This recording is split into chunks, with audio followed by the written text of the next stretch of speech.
মেয়েকে দেখার হাদিস আছে।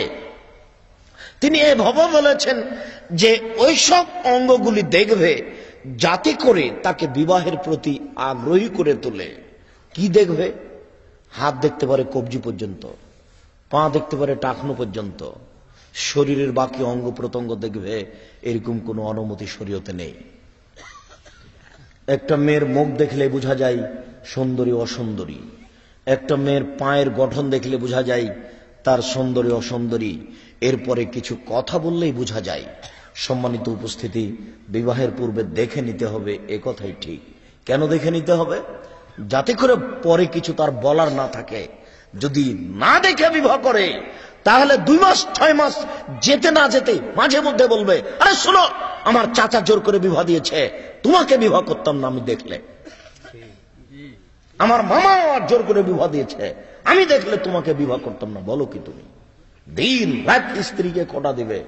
এই পথ আল্লাহ রাসূল বন্ধ করে দিয়েছেন, যাতে করে জিন্দেগিতে বলতে না পারে যে আমি তোমাকে দেখলে বিবাহ করতাম না, আগে দেখে নাও। এই কথার অর্থ এই নয় যে দেখতে গিয়ে তাকে বিবাহ করবে না, এরকম পথ নেই। কেন?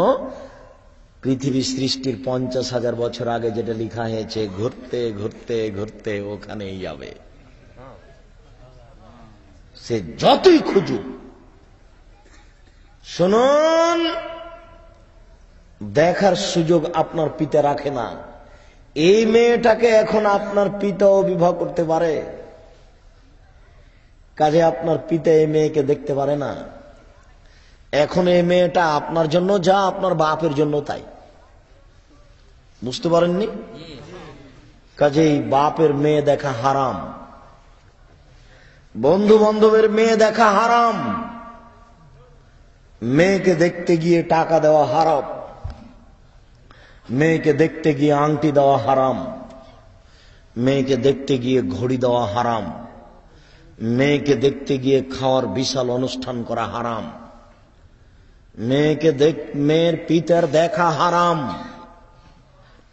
ছেলের পিতার দেখা হারাম, ছেলের বন্ধু বান্ধবের দেখা হারাম,